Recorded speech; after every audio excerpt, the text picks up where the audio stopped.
thanks everyone for joining. So I've got myself and James here today. So it's really great to see so many of you attending. In case anyone doesn't know, I'm Lucy from the senior sales team at Airship and Toggle. And this is our 5th masterclass now from the Airship Come Back Strong series, where a different partner will join us with their expertise each week all the way through to the summer. And in case anyone else doesn't know, also as part of the Come Back Strong campaign, we've made both of our platforms, Airship CRM and Toggle, completely free of charge for all of hospitality, and that's until June. It's proven really good so far. So if you're not already a customer, just get in touch and we'll set you up. I'm really pleased though to introduce James today for today's masterclass. Afternoon. Oh, yeah.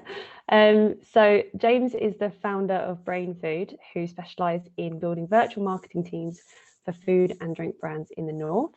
I can see it's pretty unconventional what you do, and I'm really excited to hear what you got to say. So I'm really looking forward to this. I think the topic today is geared around insights and pricing. Is that right? Yeah, all around pricing and how you can more effectively price to drive revenue and profit into your business. Amazing. It's probably more relevant now than ever, especially with summer's Help Out to Eat Out scheme and places reopening. That sort of uphill battle of discounting. I'm sure you've got lots to say about it. Yeah, 100%. It's a perfect time before the industry reopens again. So it's a perfect time to kind of relook at your pricing. Yeah, definitely. What I'll just mention to everyone on the call before I sort of hand over to you is, if you've got any questions at all throughout, there's a Q&A down the bottom. If you want to just pop in any questions, we can either cover it throughout the webinar or all at the end. But James, I reckon this is your time now. Good stuff. Well, good afternoon, everybody. So on this webinar, I'm going to cover off 2 central themes. So these are the most restaurant businesses, I don't believe, are correctly pricing. They're in fact underpricing, which is resulting in lost margin into your business.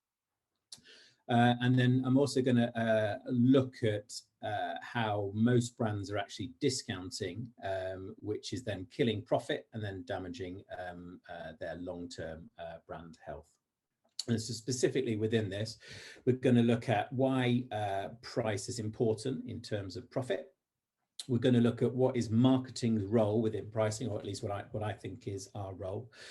Then we're going to cover off some consumer-orientated approaches to actually how you can be better at pricing. We're going to talk specifically about this rather fancy named model called the Westerndorp pricing model.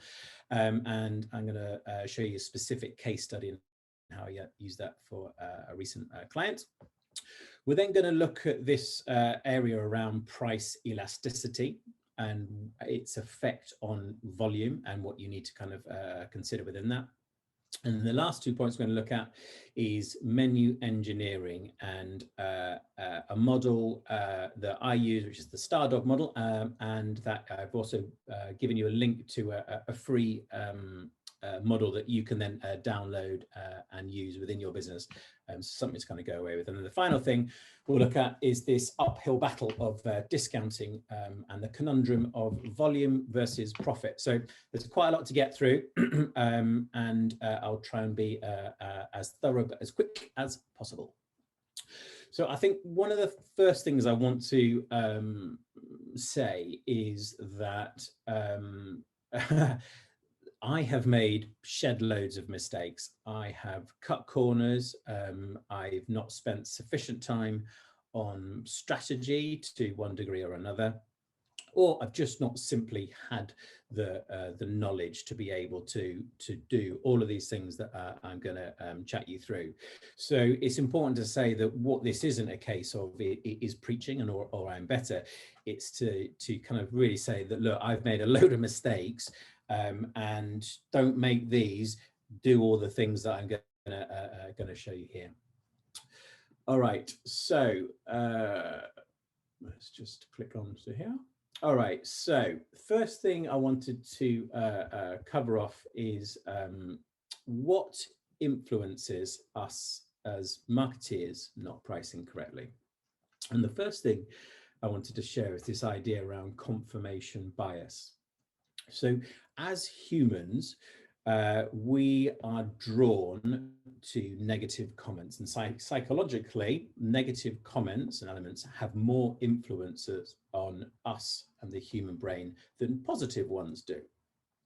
Well, why has this got anything to do with pricing? Well, if like me, you have worked in the past or currently work with something like Feed It Back or Yumpingo, where every day you are hit with shed loads of customer feedback, you can sometimes build up an unfair picture in your mind that you and your business is wrongly priced, because there are countless individuals who will tell you that you are too expensive, and that plays a role in this idea of confirmation bias and building up an unfair picture in your mind that your business is wrongly priced and you are too expensive.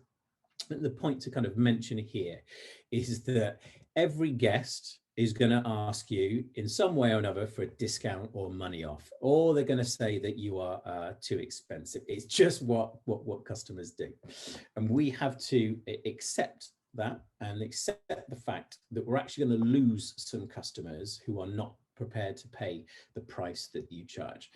And look, that is okay. That is a good thing, because that is going to show you that you are on the right part of the demand curve. Okay, so this idea of confirmation bias. What's the other elements that have an effect on the way in which we price? Well, there's this idea around actually being quite unstrategic in terms of our approach. So do any of these points kind of resonate with you in terms of how you do pricing? Well, the number one is finger in the air. I know I've definitely been there in the past, when you're at that point of looking at pricing and you're thinking, well, what should I price this item at? We finger in the air, what should we do? The other thing which I know happens in our industry is that you do the old look at competitors and what are they doing? Well, we're a bit more premium than them, and maybe not quite as premium them, so we'll price it just in the middle. I know that's happened, and I know that I've done that. And the third thing, where I'm sure you've kind of used pricing, is this idea of cost plus model. So you look at your cost of goods, and then finance will tell you that that the business has a particular GP model that you need to work to, and so you just simply add that percentage onto it, and that's the pricing. The trouble with all of this is that we're forgetting the most important element of pricing, which is the guest. None of those routes are involving or asking the guest what they think. It's just not customer orientated. And what it does is it totally ignores customer segmentation. So the fact that different guests perceive pricing very, very differently. And what we should be looking at is something called value-based pricing. So what value does the customer perceive? So this here is a pricing thermometer. And at the bottom, you have the cost of goods. And at the top, you have this thing called true economic value. So true economic value, or TV, is essentially, it's a theoretical idea. So if you had the very most ideal customer who was totally, completely informed that you in marketing had done the 100% job in terms of positioning and clearly communicating every single rational and emotional benefit, that is the value of that good. You then need to come down to this idea around perceived value, and that is the reality that guest has. And our job within business is that when we price as close to that perceived value as possible. And 9 times out of 10, we don't. and we underprice. And what that does is that means that we are missing out on valuable revenue and obviously valuable profit. And the reason that we do that is because we have priced finger in the air, or we've used competitors to benchmark. We haven't gone to the guest and we haven't understood what is the perception of your brand, of that product in terms of pricing. And so it's a really important point to make. And why is price important in the whole scheme of things? So let's move on. So some research was done by some much more clever people than me. And what they looked at is they looked at various different categories across different businesses. And what they wanted to study was, of the 4 levers in your business that you can pull to affect profit within your business, what is the net effect of a 1% change in each of those 4 levers? And how does that drop down to profit? Because price is the all-important element of profit. So if we were to make a change of 1% volume change, so through your marketing activity, you were able to drive a 1% increase in footfall into your business. That would drop down on average to 3.3% gain in profit. If, however, you were looking at your variable costs and you were working with your exec chef and you were looking to re-engineer particular dishes, or you were to go to your suppliers and trying to drive a better deal, that's your variable cost. If you were to enact a 1% reduction in your variable costs, that would drop down to 6.5% profit to your bottom line. Equally, in the final one, if you were to look at your fixed costs, for example, rent, and again, you were able to reduce your fixed costs by 1%, that drops down to 2.5% profit gain.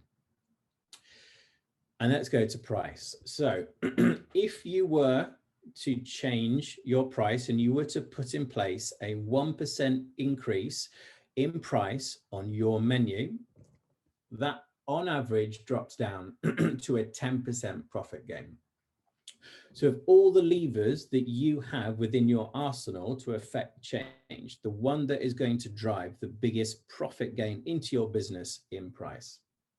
And who thinks that adding 1% price to your menu is a difficult aspect or difficult thing to look at this year before you reopen? I'd hazard a guess at none. So what is marketing's role within all of this? Well, I'm a great believer in the fact that, unfortunately, in our industry, we don't have a great reputation in terms of understanding the commercial aspects of how the business works. And we get boxed into this box of, well, marketing just looks after the communications. They do Facebook and Twitter, and they update our menu. They don't really understand that, and we must get to grips with that. And we must regain that. And the way we do that is by talking the talk on a commercial level. So our role, marketing's role, your role, you should go away from this with the understanding that marketing's role is to drive revenue and ultimately profit for the business. We must get to that. And so pricing, as we've explained here, is directly linked to understanding the guests, and who in the business should know the guests implicitly and inside out. It's marketing. And so that is why marketing must own pricing. It's not ops, it's not the exec chef, and it's not finance. Should they be involved? 100%, but it's marketing that should own that, because we understand the guests and we should be using channels to understand the perception that they have on our business in terms of pricing. So how do we do that? So before I kind of go into that, it's a bit complicated. So there's various different methods that you can look at to gain understanding from your guests as to what their perception of you and the price should be. So there's qualitative, so asking people face to face or with focus groups. In my experience, and having done lots and lots of reading, that never really seems to work very well at all.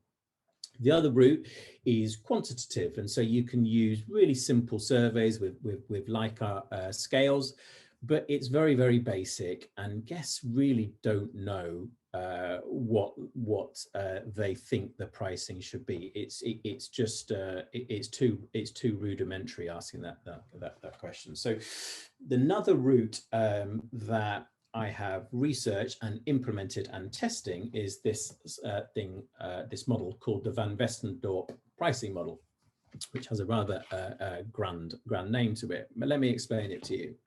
So what it looks at is asking the guest 4 quantitative questions. So it's thinking about this product. At what price do you think it's so low you'd question its quality? At what price do you think it's a bargain? At what price do you think it begins to seem expensive? And at what price do you think it's too expensive? And you ask those guests those 4 questions, and then you spit that into the Van Westerndorp pricing model, and it does some rather complicated cumulative frequency models and what have you. And essentially it spits out a diagram and a graph, this. So let me just kind of bring this to life because there's quite a lot of stuff going on here. So of those 4 questions, it plants it out on this graph, and where the intersections of those different lines hit tells you a story about the guest perception on price. So what this model allows you to do is, first off, it gives you a range in pricing. So when you've asked a guest, it will tell you what is the range in pricing that you can effectively look to implement with this particular product or brand. The next thing it will tell you, which is point 1, which is what is the lowest price that you should implement before that guest starts to question its quality. Number 2 is the most expensive price that you should implement before the guest starts to kind of reel out. And number 3 is that optimum pricing. And this graph here is from a live case study that I looked at for one of Brain Fuud's clients. So what we looked at here, what they were keen to understand was their set menu, and specifically they wanted to understand was whether there was any headroom in the set menu pricing in which they offered. And going through this methodology, so we sent out the Van Westerndorp simple survey through their database, of which you could probably use Airship. And we sent that to 5,000 respondents, and they filled in the survey, and we put that into the model. And what it did was gave us a really clear indication that there was between £1 and £1.50 ceiling between the current price in which they were implementing and actually the guest perception of where that pricing should be. When you then take that and you run that through a sales mix for this particular business, that showed a £45,000 EBITDA gain for annualized for the year. And so through a relatively simple process where you've taken you've taken the decision to speak to your guests, all of a sudden the marketing has a seat at the top table because it can effectively talk on an operational and a financial level about pricing, and it positions us at the right seat of the table.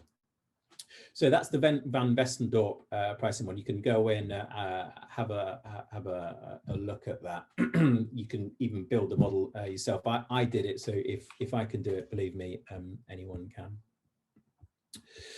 Okay, the next thing I wanted to chat to you guys about was this idea around price elasticity. So it seems a bit of a funky term, but essentially price elasticity is all around the impact that a change in price can make on the volume of purchase. And it's all about supply and demand. An example to give you and who uses price elasticity, well, Uber does. So you've all seen surge pricing, I'm sure.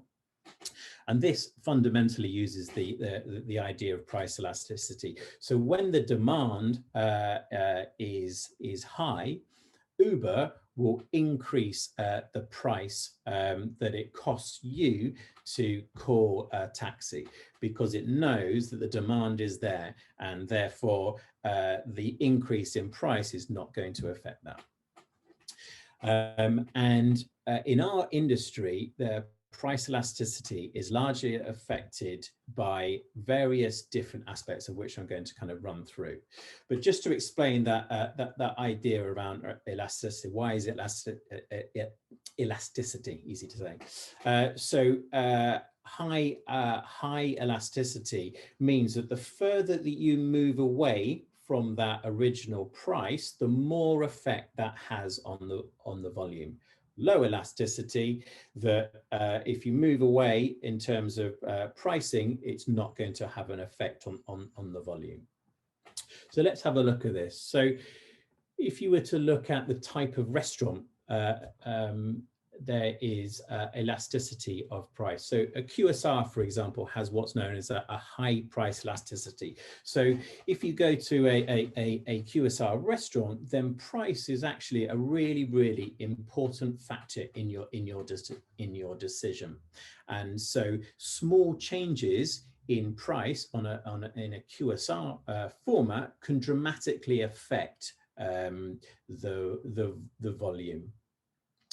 If you come right up to the other end of the scale, fine dining. Well, fine dining, you don't, when you decide to kind of go to a fine dining restaurant, price is not the determinant factor of you choosing to go to that. And so that is what's known as kind of low price elasticity. So if you were to change pricing, increase it, for example, in a fine dining restaurant, you are not going to see an effect, a real net effect in the volume. So let's have a look at some other examples of elasticity.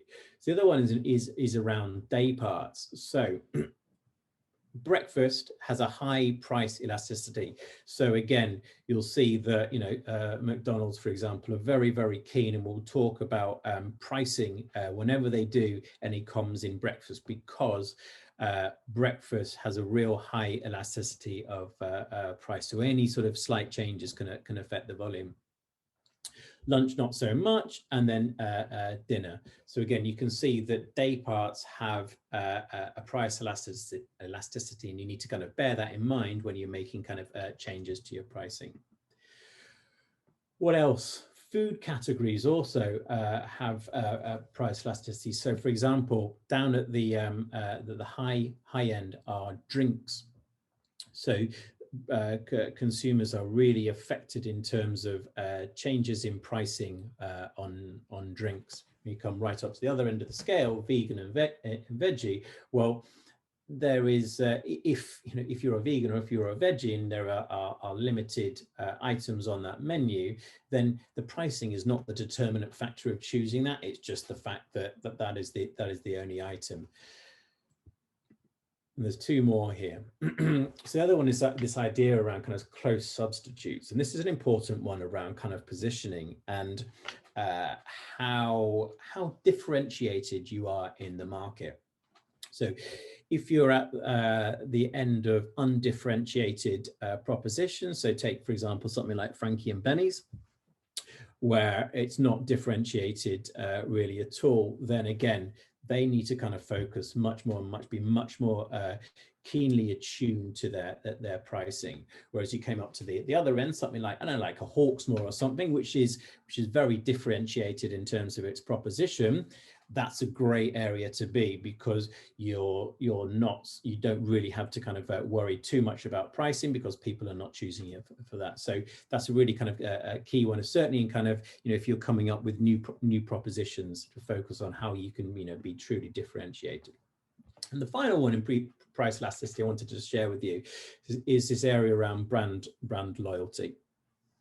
So if you start at the other end, so low price elasticity. So if you have really high brand loyalty within your business, these individuals are not necessarily affected as much around price, and so you can more keenly increase the price if you have a business which has a real high brand loyalty, versus if you're down at the other end and you've got low brand loyalty, then you need to be very, very careful in terms of making any price changes, because making any price changes will dramatically affect the volume, which will then affect your revenue and your profit.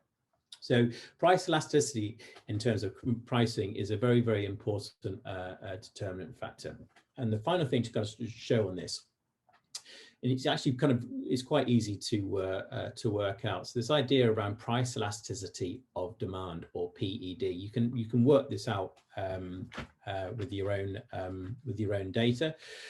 So as I've said, depending on the elasticity of this item, small changes in that can affect positively or negatively the volume, and therefore the revenue in your business. So the way to work out the elasticity of demand is you take the percentage change in the volume, the demand, divided by the percentage change in price. And I realize this is a bit full on for Thursday at Hub+1. No one was expecting a kind of GCSE kind of maths example here, but it's important to understand it in this. And so when you do that equation, if you are less than 1, then that means that you have an inelastic product. So that volume is actually unresponsive to the price change. So you need to bear that in mind when you're doing your pricing up or down. If when you do that equation, you are greater than 1 in that equation, that means that your volume is going to be highly responsive to change. And so if you are dropping your price, you're going to really screw yourself over in terms of volume and profit. Let me just bring that to life with a kind of a make-believe case study, just to kind of show you what that means. So got the price down on left-hand side, you've got the demand changing, so your volume. What's the revenue? So the two times by each other. And then the equation that we've worked through. So you can see here that if you were to change your price from 20 to 18, and that increased your volume from 200 to 250, that would drive an increase in revenue of 500 quid. When you do the equation, that is 2.5. So that is an elastic demand, and your revenue rises there. Brilliant, great. If, however, you are moving from 16 to 14, you can still see that the demand has increased from 300 to 350, and you've had an ever so slight increase in your revenue. So the PED on that is 1.3. So your elastic demand, you still got elastic demand in that product, and the revenue rises. But you can see in this next example here that when you move from 12 to 10 and you start to kind of run through those numbers, you can see there that your revenue has dropped. And that is an inelastic demand for your product, and your revenue falls. And so understanding these metrics, you can then start to kind of work back up in terms of your pricing strategy and what effect that is going to have on your revenue or profit, and you can foresee some of these issues and not fall into kind of those pitfalls. So realize that you sort of GCSE maths bit over. Let's move on from that point. Okay, so the next thing I wanted to share with you is this idea around menu engineering. And this is something that I've used in my career and also with clients. And on the next second slide, I think it is, I've given you a link, and I'll leave it on the screen for a bit, or we can send it out afterwards, I presume, Lucy, which is access to this model, and you can simply drop in your own data, and that will spit this out. So what am I showing you here?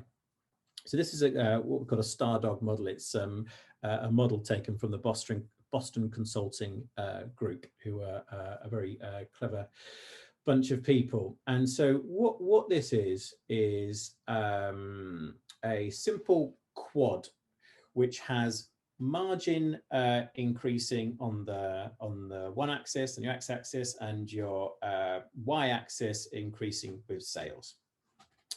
And you can put your menu data into this model, and it will spit out those products onto this particular model.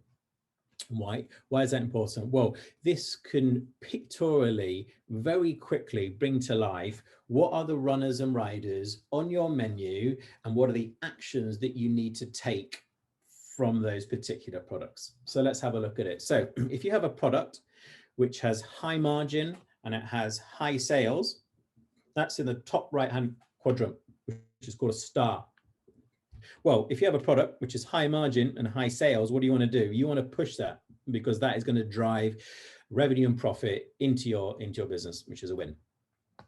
If you were to go top left, so you've got high margin but low sales, this is called a puzzle, obviously, because it has high profit but it has low sales. So what can you do to that item on the menu to make that more visible, to drive up that volume, which is then going to drop down to more profit and more margin into your business? How can you make that more visible? Can you put a box around it? Can you improve the way in which you talk about it? Can you change the position of it? If your product falls into the bottom right, that's what's called a horse. So that is, it's low profitability, but high sales. So what can you do with that item to re-engineer it with your exec chef? Or can you go to your supplier to try and kind of get some better pricing, which is then going to increase the profitability because you've already got high sales on that? And the final thing from the Stardog model is what's called a dog, which is low margin and low sales. And so these items you want to know about, and you might want to consider removing. But at the same time, when I was at Gusto, we had a couple of dishes that were the dogs. All menus do. But we knew that we weren't going to remove those items because they were in fact doing a brand job, and they were helping to reinforce the attributes in which we wanted guest outtake on there. So we were quite happy to take that on the chin, knowing that that was doing a brand job for us. So that's the kind of explanation to it. If I was then to kind of sort of spit it out. So this is the model that you guys are going to have free access to.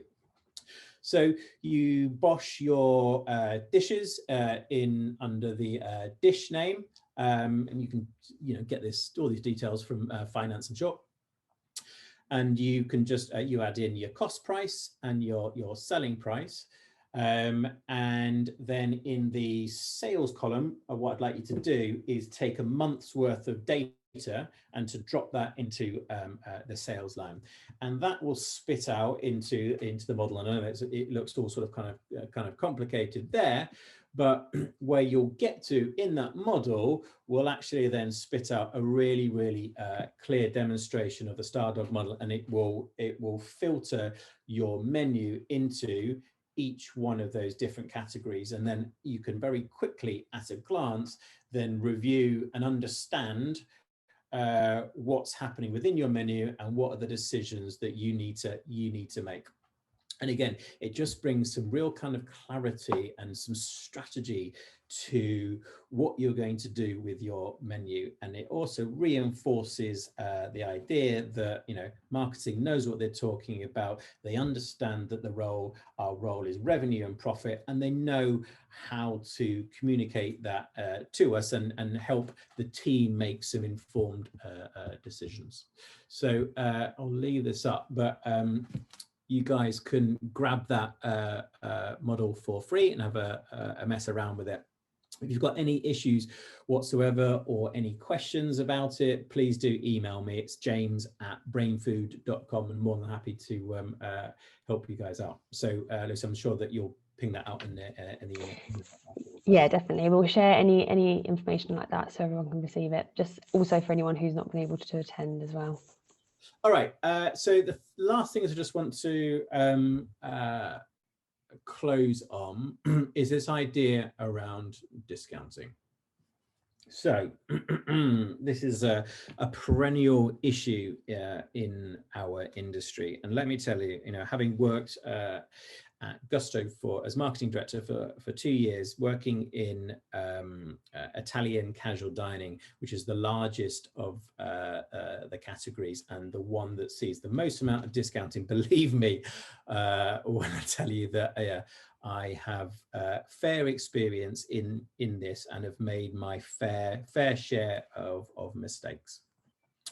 So we in our industry, we are obsessed by like for likes, and when things don't work out in terms of having a look at your sales or your volume in those weekly meetings, it can all become quite stressful, can't it?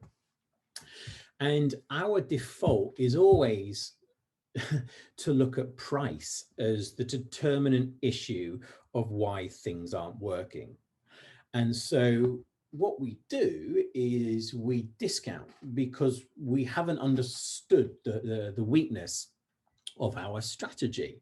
And actually, the volume issue that's happening in the business has got nothing to do with the tactics, the pricing that you've instituted. It's all to do with the wrong implementation of the strategy, the wrong segment that you're going after, the wrong positioning, the wrong objectives that you are implementing. And the challenge that when you then default to discounting is that it totally and utterly kills profit. And it also damages your brand long term. And so it's I suppose it's my rallying cry once again, and I'm sure you'll hear it from Vicky Searle next week, that where possible you need to hold the line and not discount, and don't make that your first default reaction of shit, things aren't working, let's drop the price to drive it.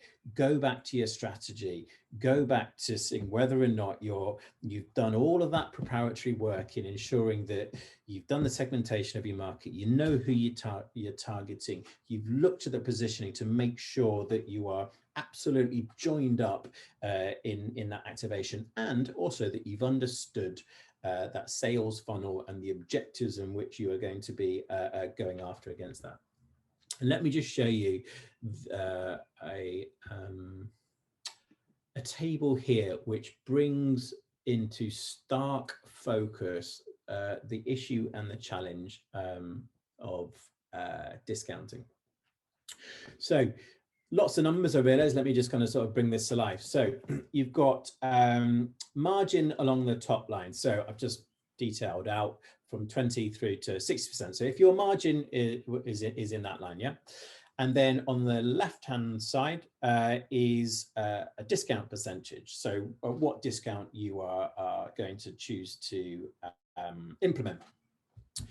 And then where the two connect brings to life some really, really stark apparent news. So to keep the same margin, so the top margin line, you must increase your sales volume by these numbers here. So if we were to look at, if your margin within your business is 60%, we worked on a 6% GP, and you were going to look at a discount of 20%. What is the volume that you would need to drive into your business, so that more people through your doors, to make sure that your profit remains the same? And it's a really, really stark number, that one.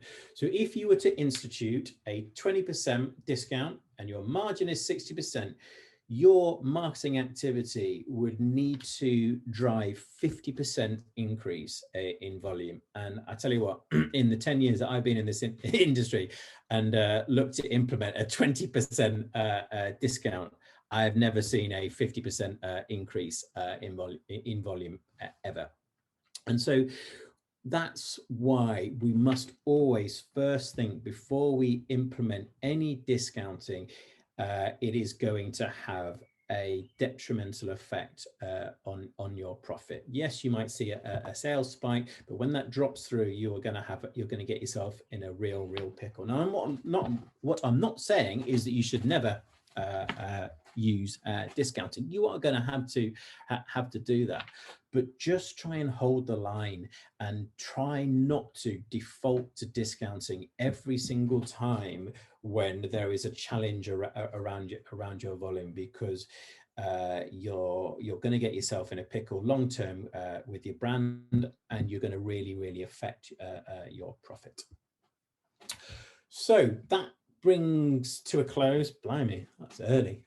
That brings to a close my discussion. Hopefully that's given you a bit of an insight into actually why pricing is so important in the job of driving profit, and why marketing should own that.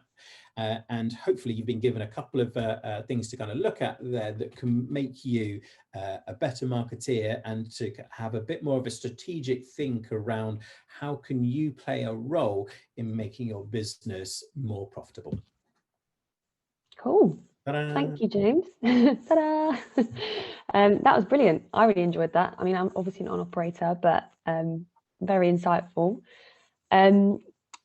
We will go through a few questions, but what I'll mention first, in case anyone doesn't know, Brain Fuud are one of our professionals. So if you don't know what they are, we have a bunch of professionals who are experts in a huge range of different areas, from finance, brand, interior design, but they all have hospitality in mind. So if you are an air shipper or a toggler, we do often support our clients by paying the bill to have some one-on-one time with professionals. So keep that in mind if you want to speak to James a little bit further. But we will share all this information with you on a little follow-up email. So the link and things that James has shared. So I reckon we'll go on to some questions, if that's okay. Shoot. So let's look at this one. So how frequently would you look at refreshing or reappraising your pricing? I think that you would probably look at doing that once, if not twice a year. And usually you would do that to fall in line with menu change-ups. Again, I suppose it's going to depend a little bit in terms of your type of restaurant and that idea around sort of price elasticity. But what I would urge is that there is a juggernaut train coming down the tracks to hit hospitality, a huge pent-up demand. If you come back to that point around the demand curve, now is a fantastic opportunity to take some time and some stock to think about your price. And it goes back to that, I think that one of the initial slides that I shared, which is that if you were to make a 1% increase in your price and add that to your menu, that drops down to a 10% on average increase in your profit. Give yourself that question. Can you do that? Is that going to affect things? Can you implement some guest-led research? This is going to get you to that point of making some of those decisions, because if you can, do it, because the demand is going to be there with your business. And so if there is an opportunity to make more revenue and more profit, then do it. And that's not, and you're not doing that in a skullduggery way. That is because you are taking the time to understand that the guest perception of price. 9 times out of 10, you will be underpricing, and there will be more headroom. So take that opportunity. Perfect. We've got another question here, which you might have to help me with pronunciation. So you surveyed 5,000 Gusto guests in your Van Westerndorp model. Yeah. Would I have to speak to that many people as well? No, you wouldn't. I would say, I mean, it's going to come down to, I would have thought, around 500 you would be able to kind of get some robust findings from.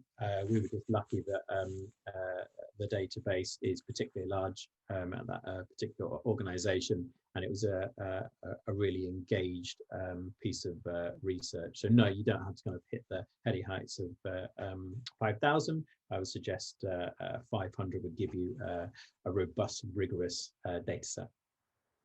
Perfect. Well, I've really enjoyed that. That is all of our questions for now. But if anyone's got any other questions that they want to ask, as I said, we'll email this all round, and the webinar is recorded, so we'll be able to share that copy with you to refresh your memory. But if there's anything else you'd like to add, our contact details will be in the email. So unless you've got anything else to add, James, I reckon that's everything. That's it. Thanks. I think that's pretty much bang on time. 10 minutes to go. Good stuff. Amazing. Well, have a good afternoon, everyone.